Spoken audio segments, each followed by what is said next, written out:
Honda CD70 का नया model मुतारिफ करवा दिया गया। कीमत क्या होगी?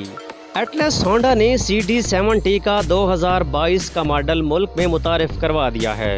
होंडा की इस नई मोटरसाइकिल की कीमत 86,900 रुपये रखी गई है। वेबसाइट पाक व्हील्स के मुताबिक मोटरसाइकिल के टैंक में 8.5 लीटर पेट्रोल भरा जा सकता है, जबकि 4 स्पीड ट्रांसमिशन मोड्स मौजूद हैं।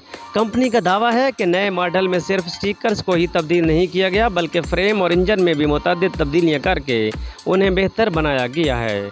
अदाद शुमार के हवाले से कहा गया है कि कंपनी की जानिब से दावा किया गया है कि नए मॉडल में 101 तब्दीलियाँ की गई हैं। कंपनी के मुताबिक नई CD70 के इंजन में 43 जबकि फ्रेम में 58 तब्दीलियाँ की गई हैं।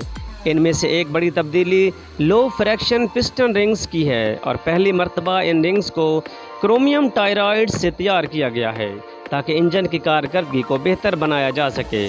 वेबसाइट के मुताबिक हायर कंप्रेशन रेशो बाइक का हिस्सा है, जिससे इंजन ज़्यादा दर्जा हरारत के खिलाफ मज़ाहमत कर सकता है। मोटरसाइकिल में नई क्लच असम्बली का भी इजाफा किया गया है, जिससे बाइक का क्लच फ्रैक्शन बेहतर हुआ है। माहौल दोस्त नशिस्त के साथ नैप और कशिश स्टिकर्स भी इस मोटरसाइकिल का हिस्सा हैं। कंपनी के मुताबिक सुर्ख रंग की मोटरसाइकिल पर सब्ज, पीले और ग्रे रंगों के स्टिकर्स होंगे, जबकि ब्लैक CD70 में पीले, गोल्डन और ग्रे रंगों के स्टिकर्स का इस्तेमाल किया गया है। वेबसाइट के मुताबिक मोटरसाइकिल